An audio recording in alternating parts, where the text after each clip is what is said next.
it, girl, don't you make it difficult, and you will see that I a true sayer.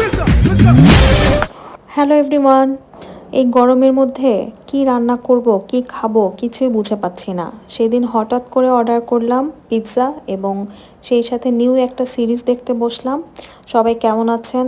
শুরু করছি আজকের ব্লগটি। পরের দিন আমাদের একটি প্ল্যান ছিল, আমরা মুভি দেখতে যাব সবাই মিলে। তো ঝটপট রেডি হওয়ার পালা। আর রেডি হতে গিয়ে মনে হলো এই গরমের মধ্যে কি রেডি হব, এত বেশি ঘামছিলাম।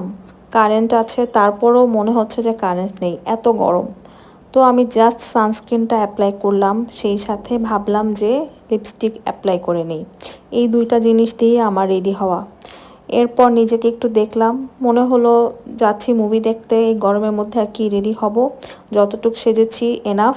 বের হয়ে গেলাম ঝটপট, কারণ আমরা বিকেলবেলার দিকেই টিকিট কেটেছিলাম। তো আমাদের তাড়াহুড়ো শুরু হয়ে গিয়েছিল।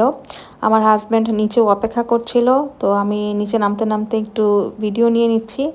আজকে একদমই সাদামাটাভাবে রেডি হয়েছি, আসলে মন চাইলেও ঠিকমতো রেডি হতে পারলাম না এই গরমের জন্য। আর হেয়ার খুলে রাখা তো ইম্পসিবল।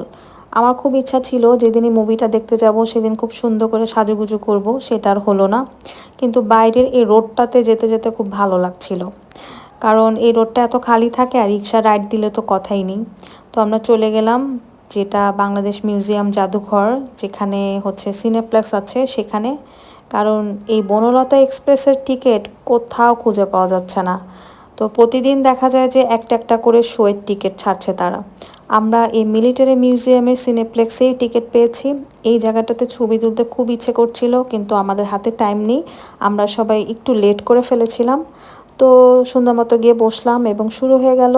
মুভিটা নিয়ে আর কিছু বলার নেই, সবার খুব ভালো লাগবে, দেখে আসবেন সবাই ফ্যামিলি ফ্রেন্ডসকে নিয়ে। এরপর আমরা ভাবলাম যেহেতু মুভির টাইমটা বিকেলবেলা ছিল, তো কোথাও আমরা ডিনার করতে যাই।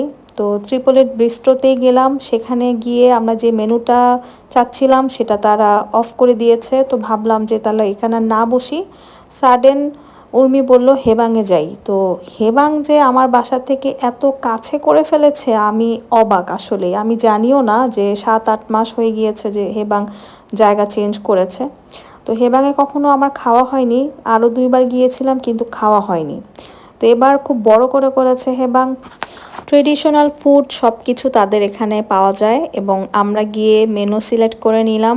যেহেতু ডিনার করব, তো আমরা ভাত ভর্তা এগুলোই অর্ডার করেছি। এবং গরমের মধ্যে তাদের রেস্টুরেন্টে খাওয়া দাওয়া করে বেশ ভালো লেগেছে। এই যে দেখতে পাচ্ছেন আমরা কি কি অর্ডার করেছি। একটা মজার লইট্টা শুটকি ফ্রাই ছিল, সেটা আর ক্লিপ নিতে পারিনি। সর্বশেষে